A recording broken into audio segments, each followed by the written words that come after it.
Dot age, we are going live. I'm just going to settle things up. I think we are live on Facebook. And this is my second interview in 2 hours, 3 hours. So, Oh my.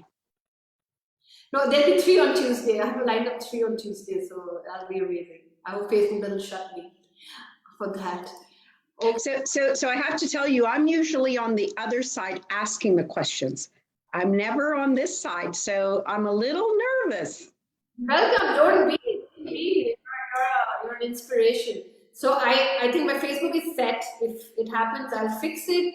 Welcome everybody. I know you just met me just like an hour and a half back, bringing a beautiful 90th mom of mine, Zara, who's a healer on Facebook, and she was here and we were having such amazing conversation. And then I had to bring Dr. Mary here. She's amazing. Like, I just know a little bit about her at the moment because I just met her yesterday, but I know a lot about her in those moments, and there were so many connections that she was leaving and she was going for a trip, and the next 1 week all 100 moms are going to be done, so I didn't want to miss out to her, so I'm catching her today for this interview. Doctor, welcome to the book. I'm very excited with what you're doing, and I'm so excited to know more about you, and I'm so excited to bring this interview to the world who's watching very carefully. So welcome. Please introduce yourself, because women who live their story and moms who live their story tell their story the best. So let's start with your story of how it all began and where are you, and then we'll go on to being you as a mom, and we'll keep moving forward. Well, Chika, I want to thank you so much for inviting me, and I can't tell you how honored I am that I'm here today with you and part of this project, and I wish you all the best with it, because I think you've got a message to share with the world. It's an inspirational message, and as we discuss today, you will see why I believe so much in what you're doing. So you asked me, I really was surprised when I got the call yesterday, because I am a mom. Yes, I am a researcher, I am a philosopher, but I never thought that there was anything special in any of that. But with our conversations, as we're discussing, I'm realizing the similarities in our beliefs, in what our goal is. And even though to me, in my heart, being a mom is a vocation, and it is one of the most important jobs that we have. And you're asking me my story, and you asked me to start from the beginning. So, and I guess that is important, because I come from an immigrant family, came from Sicily to Canada, poor, with absolutely nothing. I am one of 3 children. I am the only one who went on to university. We've got a beautiful, strong, tight-knit family. I learned my family values from them. And then I was married into another family that just, I always say, taught me how to truly love unconditionally, which I believe that we're all called to do. I actually just lost my mother-in-law this week, a mom who became my mom after my mom passed. I lost my mom very early on, and I just lost my mother-in-law, who was my mother longer than my biological mother. So this project and this interview today it is very timely, because the importance of mother in my life. So thank you again for including me. So my story, I really don't think it's anything extraordinary.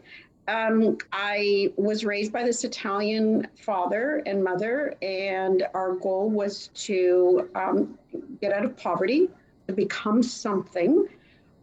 With the guidance of my parents, they looked at me, and as parents are supposed to do, is guide your children. I was guided. Basically, they weren't educated. They had a 5th grade education, and my father looked at the world and said, well, you've got an education. You can be a lawyer, a doctor, an accountant. Those were my 3 choices. And basically, well, you're good at math, Mary, so you're going to be an accountant. So I ended up in the business world, and I was an accountant, and I was a horrible accountant. I was a horrible accountant. I should never have done that.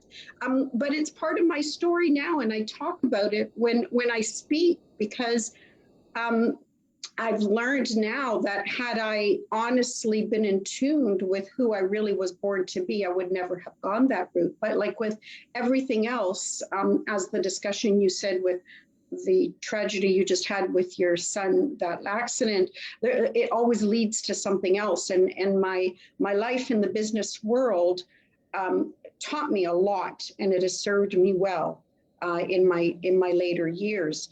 I ended up moving to the United States, and like my parents, my husband and I decided to offer our children a better life. So we moved in the 90s to the United States, and we were there when 9/11 happened. And when 9/11 happened, I had a lot of questions. Why is this happening? They were a lot of philosophical questions, political questions, theological questions. And I was speaking to someone, and they said, you know, you need to go to this local university, a small college close by. There's someone there who might be able to answer those questions. And I ended up talking to someone who has become my mentor. Again, had no idea that this was going to happen. And I sat with her and talked like we're talking today. And she said, you know, Mary, we're starting a new program. It's a Master's of Theology program. Why don't you sit in on one class? So I sat in and, you know, Theology 101. And I was blown away. It captivated me, and it fed me like nothing else had ever fed me. And long story short, that one class ended up in a Master's of Theology. And at the end of it, I started to see the connection in the world and how things happen, and our positioning, and how we're all called to work together, that there's this overarching story that we all fit in. And I was asked to teach as soon as I graduated. And I come from the business world. I've had 3 years of theology, and I was asked to teach, and I did it. And I said, heck, I felt like I knew less then than when I started the program. So that led me, because I had even more questions, to a doctorate. And I ended up getting a doctorate in theology. And my focus was on human development. How do we become who we're called to be in this bigger picture? And my research this is where my business background, my economics and my accounting and that part of my brain started looking at, how does this all fit in? And so I I was attracted to an economic theory called the capability approach. And so you might be familiar with this individual. I started researching Martha Nussbaum, who went to India and did her research there. And I always instinctively knew that women and mothers played a very important role in human development. They are the first gaze that a child sees of the divine. They have, John Paul says that, you know, women have a genius about them. It's instinctive, and we're all connected, and we speak like you and I were brought together, and within seconds we knew we were on the same page. It's something that's deeper within us. And so my focus on human development focused on women and the role women play. And I told my husband last night, you know, he gave me this line. It came from my mother's eulogy, and he called my mom the hub of the family. And I see women as the hub of society.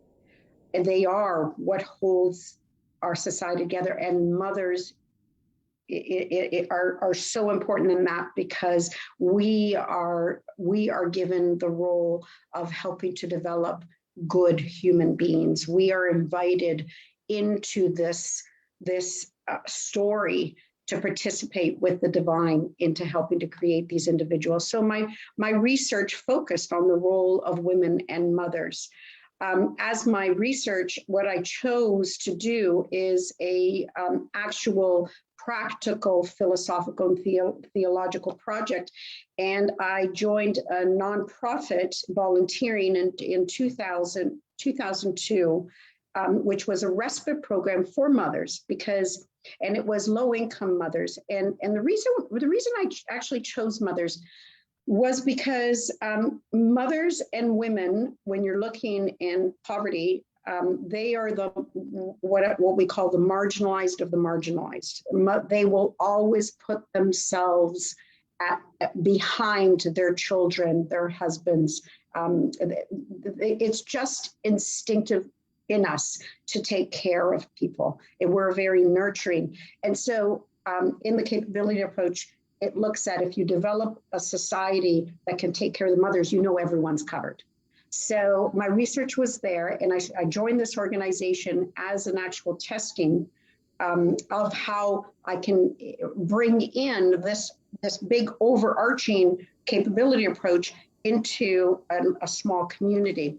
And we developed, I ended up taking it from this organization, and it became its own nonprofit. It's called Women Affirming Women. It's a fabulous organization. Please look it up.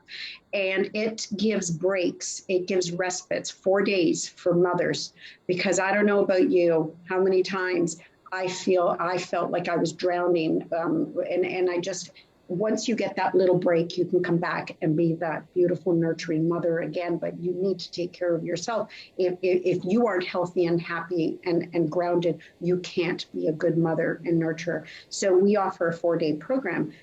So I did that, and I ended up working with the capability approach, the association. I ended up heading up their, it's like a small think tank on how religion, culture, and theology affects human development, how it's, and then I sat also on their ethics board. And then I was asked to come back and head up the master's program at the university. So for the last few years, I was the director of the master's program at the university where I started. Throughout these years, I have always coached and counseled mothers and women.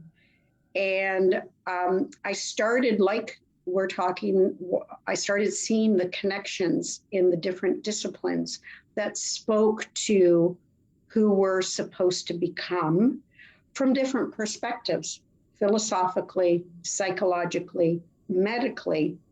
And I was intuitively using an approach to help women to make decisions, to figure out things, to help them with their family, to help them with their marriages.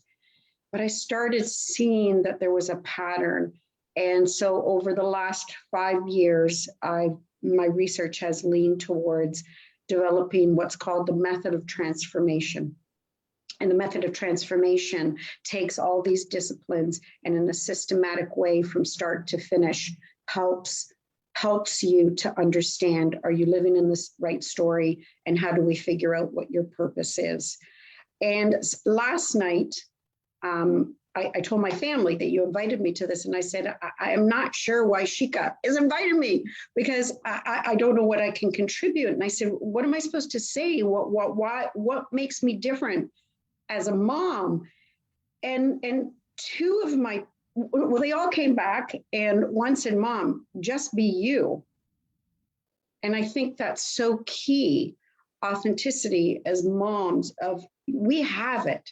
We have the blueprint. And that's what I teach. We already have that divine seed within us. If we're just us, we're going to be the best moms we can be. And so my daughter said, just be you. That's what you've always taught us. And my one son said, I think you need to say, Mom, what makes you special is that you saw very, very early on, before I was introduced to the capability approach or the Enneagram. I use the Enneagram tested, it's a psychological and spiritual testing tool. Before I was even introduced to that, my son Alexander said, you looked at us and realized that each of us is unique and each of us is different. And that you taught us to grow and be in that special way. And then my third son said, yeah, Mom, like you saw that I learned different than so-and-so. My gifts were different, and you encouraged that. And so I thought about it, and I said, yeah, that's our role as a mom. it's being able to stand back and see the genius in each of our children, and help them to become who they're called to be. So my story, that's my story in a nutshell. And I'm not sure if it's any special. I don't. I'm not looking for a special story. I'm just looking for special you, because I'm already saying that, like, of course, I've been around mothers. I've been photographing mothers for 20 years. We have Francis and we have Debbie who are going excited all in the comments. That's what I was looking at it. They're loving this interview. But what's so special about you is that, one, like, all of us are just another shade of a mother, right? We're just shades of mothers. And I learned that in this process. When I started from there's no good mother, there's no bad mother. We all are shades of mothers. And Mhm. have absorbed different things. Some have absorbed their childhood and bringing it to their motherhood. Some have absorbed their marriages and bringing it to the motherhood. Some have absorbed nothing and bringing a lot of stuff from a lot of stuff, other things. So these shades are all getting created with whatever this mother is absorbing, and hence these are just shades, and that's the first thing. Like, there's stories of all kinds. For me, your story is a wisdom story. For me, your story is a story of this wise woman who's sitting there trying to understand. I see a lot of wisdom in you, and I was very amazed that I'm sitting here and I'm talking about the mother pulse. I'm sitting here and I'm saying the solution to anything in the society is the mother pulse being aligned to, and everything. So that is what you said, and when you said that, which it just got attached, the whole thing for me. And for me, you can keep saving the forest and anything you want to, it'll not get saved if the children are not coming out and mothers are aligned. And Absolutely. mother's faults, we need help. We're just going off the track. We're going away from the pulse. And all the efforts, like people like you who are making it come back to make them see that all the answers are here. And you're beautiful and you're gorgeous and you're amazing and everything is right here. And when I became a mom for the first time, I went to a very wise doctor. Like, I had one doctor who was in the hospital, and then I was recommended by my mentor. He just said that go to this doctor. He's a 3-generation doctor. So he looked at my son, and he's like, everything's beautiful, you're amazing, you're in control. And he held him and he was rocking, unlike when I see doctors just come check and go.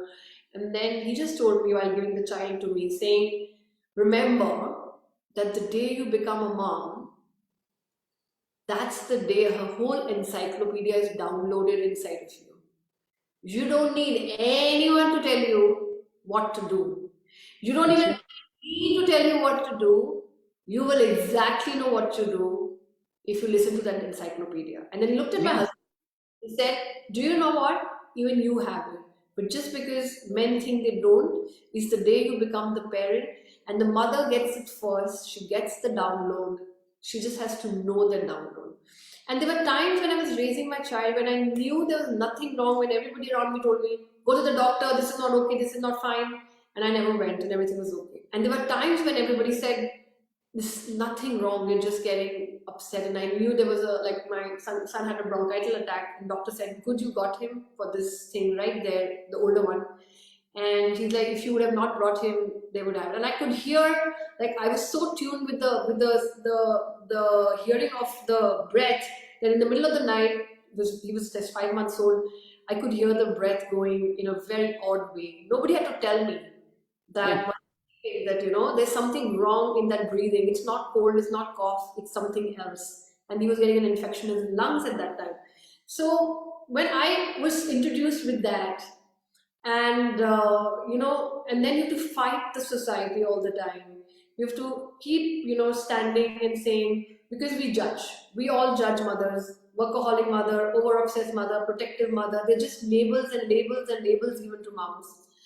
And then they carry those labels, sometimes fight against it, sometimes leave them, but they keep carrying it. And that's what all showed in my pictures when I was photographing. That my God, they're carrying so much, apart from all the work that they have to do. That's So right. when you said that, it just aligned. And that's why you're here. So you're very special. Anyway. Thank you. Thank you. And again, I say I'm honored and to be part of this special group. You said something interesting, how you called it the encyclopedia. I refer to it as the blueprint. We have that blueprint. Each and every one of us has that blueprint. And that mother, my last, I have to keep telling myself I have to stop trying to go out and keep, accumulating more knowledge, and just start living it, more. But the last kind of education that I'm in, and at my age, I hope this is the end. I'm now studying under Gabor Mate.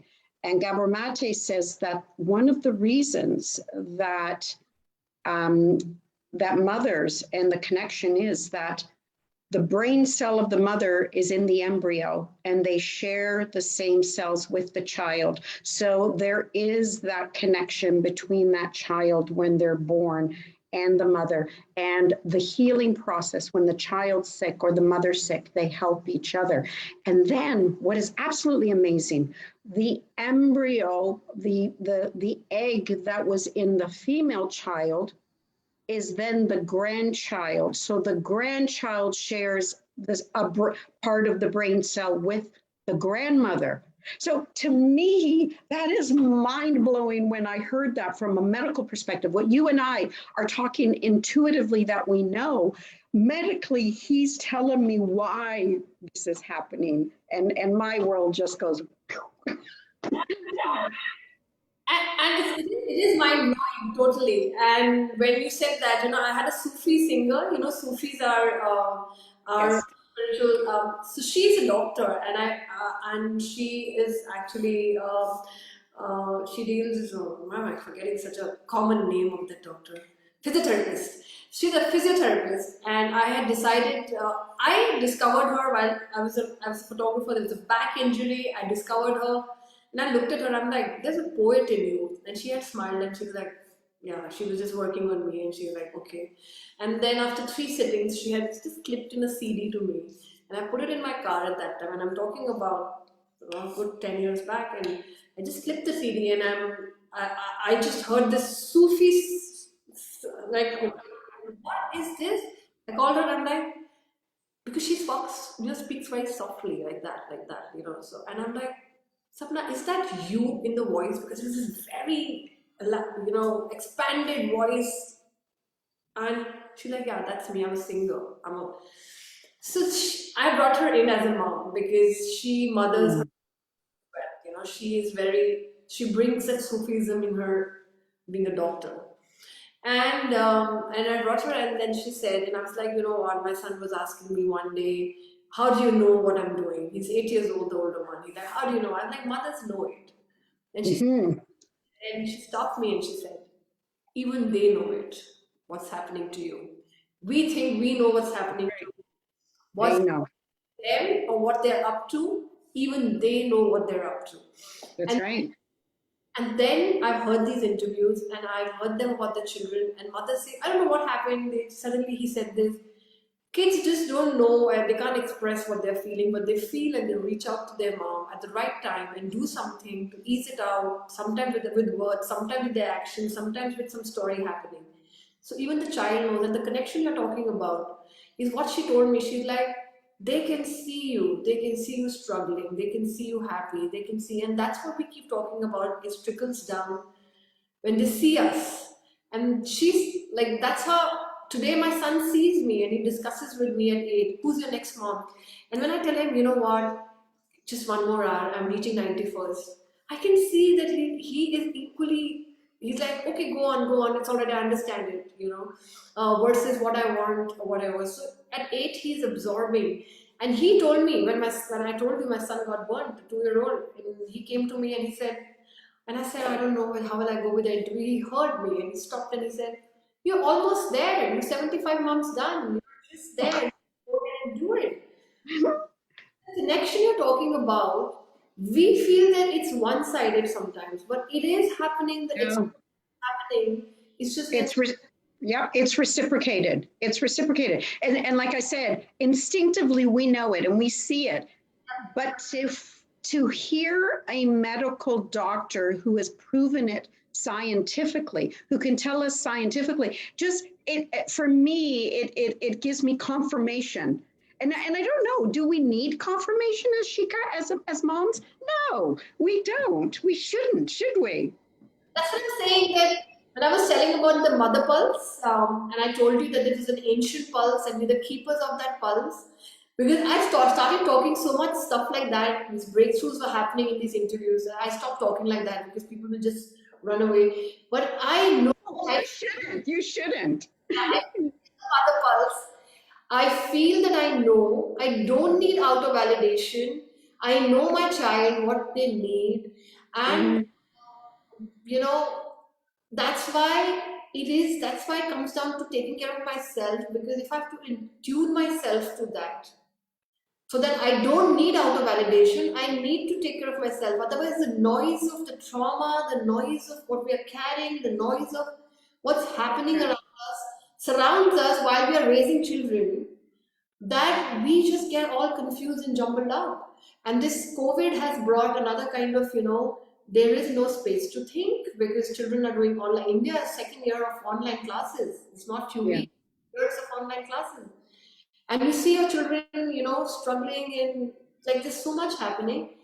But if we give that space to that mom, and when I started this project, this space became that space for me where I could start thinking and speaking and understanding and learning and getting inspired and bringing 100 mothers who will inspire and join hands and say, we knew it, but we know it. One of the things when we were raising, Mhm. and when you say that it's a scientific validation, we don't need it, but still, when it happens, the aha moment happens, and you're like, yeah, we already knew it, and That's right. That's right. That's right. That's right. Yeah, it's interesting you say that space because spiritually that space is very important. Um, Psychologically, in my program, I draw from Viktor Frankl, and he says, "In that space is your power. In that space is your power to make your decisions." And when you get that quiet and you get in tune with your intuition and what you already know, that blueprint inside of you, you have the answers of how, to make the right decisions and to guide our children. And that's our goal, to guide our children. absolutely. And I was seeing the comments.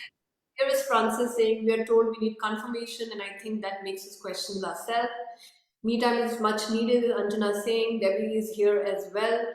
And all these have been incredible mothers. All of them are mothers in the book, and they are incredible because, Hi, like, ladies. yeah, all of them have had stories. And when I speak to them, and I'm just like, okay, so, like, they're just living it. Okay, so for me, like, recently what's happened is that when last week I needed help with cooking, and somebody had knocked the door and saying that, I need work, and I was like, okay, fine, I'm busy with work, you do the chopping, cutting, whatever. And I asked her, so what, who are at home? He's like, oh, she's like, there's a 3-month-old baby, there's a 2-year-old baby, and there's a 3-year-old baby. Taylor Charles. I was like, wow, 3 in a row, amazing. I hope you're not having any more because, in India, we don't want more population and these people can't afford more children. And then she's like, no, no, no, we've just like done. And there's some stuff that was made and it was extra and I gave it to her. And when I gave it to her, I said, why don't you eat? You look tired.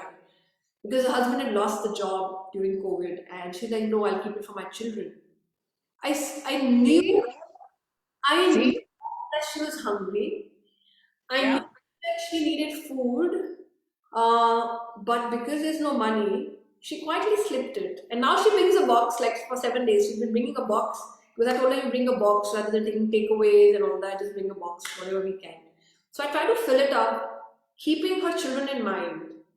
3-month old, and I asked her, I said, like, you're away for 4 hours. who's breastfeeding the 3-month-old and what's happening. So they give rice water, and her in-laws are taking care of the child. And so when I hear that, when the mother says, "Keep it for my child," like that's a typical. When you know that, you know there is Yeah. no food at home. Yeah. Then you know that the mother is going to think first of the children, and she didn't say keep it for Always. my children. She's like, I'll keep it for my children. So like my level of sensitivity to this was very high. It's going on another level. I can sense mothers living these stories. And then somebody asked me one day, saying that there were so many mothers who don't have money and living such incredible stories. Why are you not bringing them in the book? I said because they can't access computers, they don't have Zooms, and they can't do self-portrait, right? But I already Mhm. have in my mind, and the plan is again, I do crazy things, Mary, and I think whoever's watching will think that she has gone crazy because I just keep announcing mad crazy stuff. I just recently announced all 100 moms coming to India, and that was crazy enough. So now I'm announcing that I will equip these 100 moms with all the technology that they need to bring 100 more stories out, and that's like of stories of mothers who cannot afford to tell their stories through technology. So each mom goes out and brings one story, and there'll be another book. But there'll be another book, we'll do that. Like I will One at a time. One at a time. it keeps coming and I keep putting it in the universe because it comes as a message. And when a question is asked, I feel that I need to do it because even if the book doesn't come, if we can express a story through pictures and we can get that one story and see and live that story of that mother who can't express and give her hand to tell a story, we've done some good work because so many mothers will inspire and those stories will also come out. And I don't need to with the world. I don't need to. Excuse me, I'm so sorry. This is live and it seems that someone's walking in. So just one moment. That's okay. Or you don't know my children walk in and drop lights. You can go get up, Mary, and check. It's okay. You go ahead. So I have Vilma, I have Francis, I have Anjana and Debbie. We're doing crazy announcements. 91st mom, the countdown has begun. How are you guys feeling about it? Excited? I am just going to have sleepless nights for next 7 days trying to reach the 100 moms anyway. That's okay. The live is a good part. Even if you get up in the live, it's all right. I am so sorry. Someone just walked in the front door. So I'm telling you, I've had my lights being dropped because my son is sneaking and trying to get something behind the light and everything. Everything is Milma is saying great morning with great company. So we can talk. Like Mary, I can talk to you for hours. I can talk to you for hours because you're a deep well with so much wisdom and so much inspiration and so much knowledge that we will do something with it. I know, like something will come out of it for these 100 moms. There's something will come out of for many moms. But we've nailed the fact, at least we are voicing it out, that the mothers need to be the one in focus to solve everything. I mean everything. I also feel political issues. I also feel, the issues with forests, the issues with like a mother just knows how to save it and protect it because we are an ancient pulse. So it's absolutely. Absolutely. And I'm honored to be part of this and anything I can do to help, just let me know. already helped us with a lot of wisdom dropped here and confirming that this is going in the right direction. So your coming into this book is a confirmation that this is all going well. So what about self-portrait? Let's do that. And I just want to introduce you to self-portrait part because I see through my camera what mothers are carrying. And I decided very early in my life that this extra thing just below that there's this beautiful being, right, who's just hiding. She's not showing up, she's not doing anything. She's putting her children in front of her, she's only taking the pictures of children, she's doing all that. It's just being just below this is this beautiful woman who needs to express herself.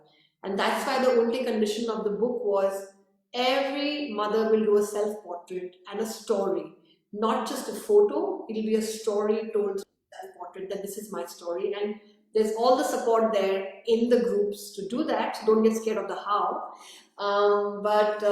So what do you feel like? It especially happens to mothers. We're gifted this the minute we become moms and our bodies change, our attention changes, we don't take care of ourselves and we just go, and then suddenly one day we see ourselves in photos and we're like, oops, we're not, you know. So it's interesting. And one of the reasons that I said yes to this, I take so many pictures. I'm the photographer. I'm not a professional photographer, but I'm always the one that takes pictures because I want to capture the magic that's happening at the moment. So I'm always, there's tons of pictures. I'm never in a picture. I hate being in a photograph. So when you approached me with this, I thought, wow, this is a challenge because I hate seeing pictures of myself. And So welcome to the world. Welcome to the world of 100 moms. Most of them do here never liked it, but now loving it, embracing it, and expressing it through self-portrait. So will you. okay, I trust you as a Yeah. mom. Frances, Shika will take care of that. She's laughing because I've taken care of Frances. We've got the most beautiful picture of Frances coming out. But that is, and just the fact that we need to gift our. So I tell this to people again and again. I was 6 years old when I didn't have my mom and she was taken away because she was schizophrenic. I don't have a single picture of my mother. She should have gifted me one picture of myself with her. To hold on to when you become a mother, holding your children, the sleepless nights, to not have a picture with your mother Yeah, is very tough because where is the anchor? And yeah. I was doing the same thing, being a photographer, because I hate myself, I don't like myself, I think I'm cheap, I'm not so pretty, I'm not so beautiful, I've become fat, there's dark circles there, whatever, whatever is happening to me, and I don't have time. But what about them? Because pictures have the power to change courses. Yeah. So I said my mother-in-law just passed away this week, and part of the grieving process, we brought together all the grandchildren, and they went through all the pictures and they created a video. And the healing process, the laughter, the joy, the memories they had in those pictures was just it was heartwarming, it was therapeutic. And at that moment, I thought, I'm not in any pictures. I'm never in pictures. If this were to happen to me, I'm not sure there's going to be nothing. Or there is. My daughter said, you're in more pictures than you think because she's been sneaking pictures because she's now a mom. She's now a mom. But no, so this is a challenge to me, Shika, that you're asking me to take a picture of myself. It's a gift to your children. Challenge for you, but it's going to be a gift to your children. But remember, one day your children are going to open the book again and again, and this book, and they'll be like, my mom was honored in a book for being a mom, and she did a self-portrait, and she expressed herself and told the world, this is who I am. Because I always say that, we have started staying in boxes in our head, in our pictures, and what we do is we go and we smile and we're out. Yeah. Who knows, my mother used to tie her hair like that and she used to walk around, or who knows, my mother used to wear this pajama, or who knows that she used to also laugh and she used to make weird faces. And where is the shade of mothers that we want to gift it to them? If at all we want to be in pictures, why are we just standing and smiling and going? They don't want to see hundreds of them smiling and standing and going. They want to see Yeah. the woman who gave them birth. But we have so much that we are carrying and we're like, and you dare not take the picture. Don't put my picture. Did you see that picture? It's so horrible. We're so we're so afraid that we're going to be judged. We're so afraid that we're not enough. We're so afraid of everything. You are reading my mind. Because we all are the same thing, Mary. We all feel that. Our children look at us as the most beautiful thing, These days I'm so busy. I was quarantined and my skin had become dry. I will tell you what my both kids did. One is 8-year-old and the second 2-year-old. My 8-year-old came and rubbed it and said, "Ma, you know what? Once you stop, because I'm still breastfeeding my 2.5-year-old, when you stop the breastfeeding and he starts sleeping, you will have good skin." And he just went away. My Oh, second one comes, my younger one comes and touches my skin and says, "You got boo boo? Have you got boo boo?" And he just kept on touching it. oh. I was like, "You see me. You see me. You're reminding me to take care of myself in your language. You're reminding me that you are beautiful and it's okay." They never Mhm, said, "Yucky mom, look at your skin, just get away from here." They mhm. language to show us what they are, and I was amazed. And both of them did it on the same day, and maybe my skin was looking a little dry. Now, most likely you needed to hear it at that point. And I wanted to take care of myself, and I wanted to needed to take care of myself. And when you give that space to your children align with you. But Mhm. get so used to, they will, if you don't do this, they will become like this. If you don't do this, they will become like that. You are taking too much this thing. You're an obsessed mother. You're a workaholic mother. You're not taking care. That these moments that you know that they know, you never know. If that Yep, makes sense, I just said it. that's right. Mhm. So it happened to me 2 days back, and then my husband looked at me and said, "What's happening?" I was like, uh, "They're just telling me that I'm not taking care of myself. They're just telling me that I'm not taking." That's their language. That's Mhm. even the younger one said, "You got boo boo?" I was like, "Yeah," and I'm trying to hide it, and I'm trying to put full sleeves down and do everything, but they saw it, and I know Mhm.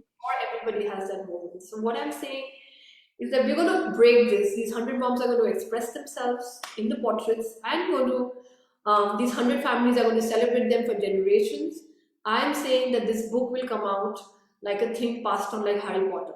My grandmom was in a world book. My great grandmom was in a world book. So it's going to be passed on like that.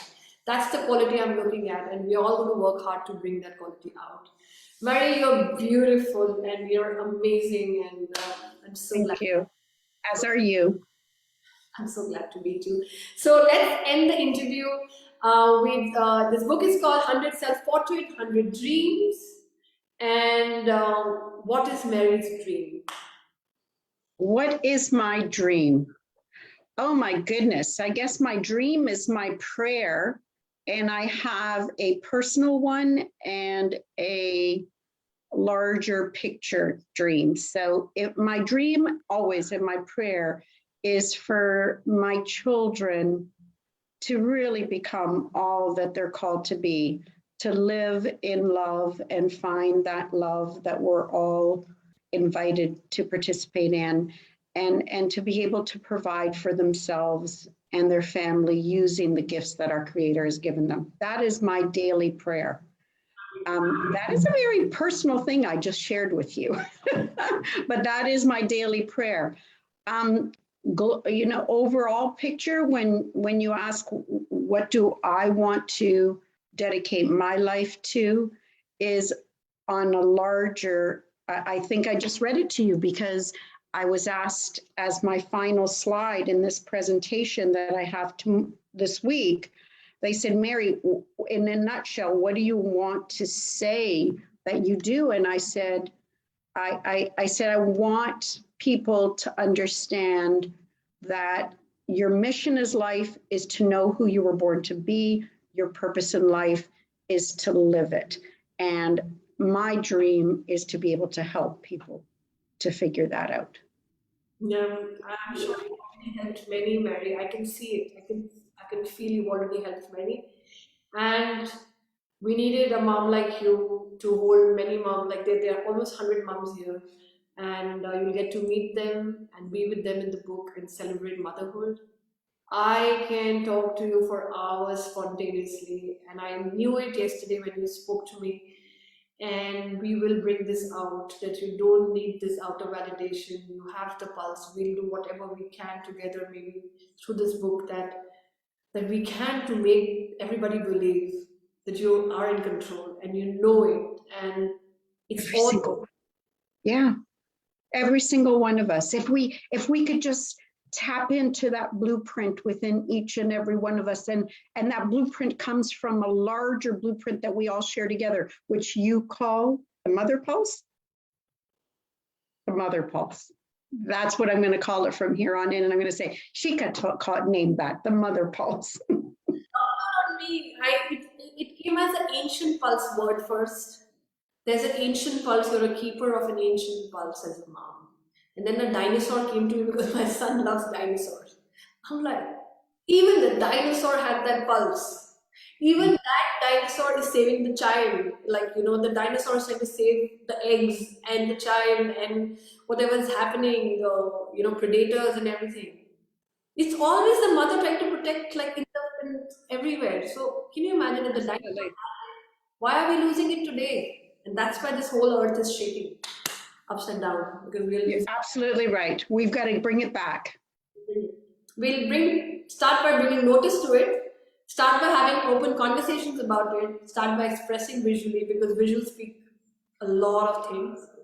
And you're just. Well, again, I'm very honored to be part of this project. I think you've got something important to share. So thank you.